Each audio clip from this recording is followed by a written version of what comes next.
Kita ni ikut mood noh. Kalau anak tak buat masalah, tempat kerja tak ada masalah, duit tak ada masalah, jumpa orang bolehlah nak senyum. Tapi kalau ada masalah, jumpa orang berdasarkan mood kita. Tolong faham.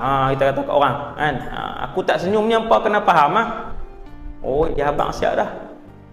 Di pejabat ni dia abang siap dah. Kalau hampa tengok aku masam apa faham.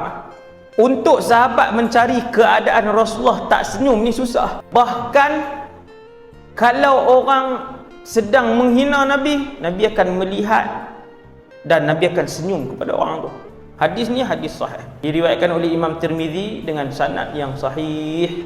Dia kata, aku tak pernah melihat satu orang yang senyum lebih banyak daripada Nabi sallallahu alaihi wasallam.